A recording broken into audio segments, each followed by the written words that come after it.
দেশের অমূল্য ঐতিহ্যকে প্রযুক্তির মাধ্যমে ভবিষ্যৎ প্রজন্মের কাছে পৌঁছে দিতে বড় উদ্যোগ কেন্দ্রের।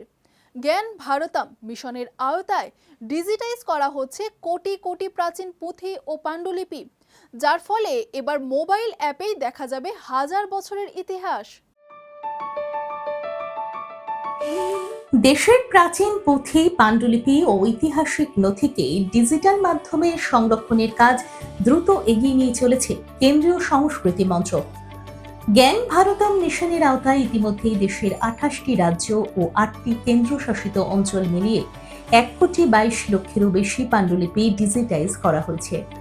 পাশাপাশি পশ্চিমবঙ্গের এই প্রকল্পে উল্লেখযোগ্য অগ্রগতি হয়েছে। ইতিমধ্যেই 3,47,000-এরও বেশি পুঁথি ও পাণ্ডুলিপি ডিজিটাল আকারে সংরক্ষণ করা হয়েছে, যার মধ্যে বিশেষভাবে নজর কেড়েছে পূর্ব বর্ধমান জেলা।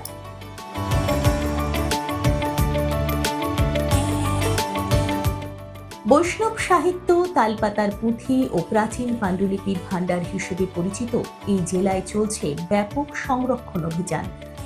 বর্ধমান বিশ্ববিদ্যালয় থেকে প্রায় 3,500টি প্রাচীন পাণ্ডুলিপি ডিজিটাইজ করা হয়েছে।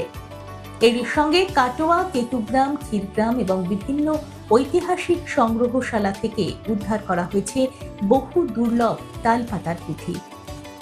ডিজিটাইজেশনের জন্য প্রতিটি পৃষ্ঠার উচ্চমানের ছবি তুলে তা সম্পাদনা করে জ্ঞান ভারতম অ্যাপে আপলোড করা হচ্ছে।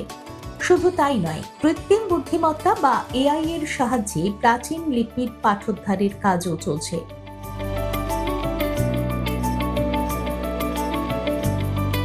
এই অ্যাপের মাধ্যমে সাধারণ মানুষ, গবেষক এবং শিক্ষার্থীরা ঘরে বসেই দেখতে ও পড়তে পারবেন প্রাচীন পাণ্ডুলিপি। ইতিমধ্যেই 4 লক্ষেরও বেশি পাণ্ডুলিপি অ্যাপে প্রকাশ করা হয়েছে, যার মধ্যে 126টির অনুবাদও সম্পন্ন হয়েছে। উল্লেখ্য, পুরো প্রকল্পের ব্যয় বহন করছে কেন্দ্রীয় সরকার।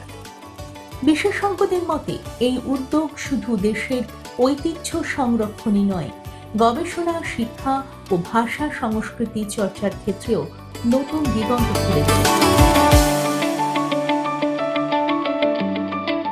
দেখুন এই সময়ের তথ্য ও চিত্র প্রতিদিন রাত 9টায় ও সকাল 8টায় শুধুমাত্র চ্যানেল 1-এ।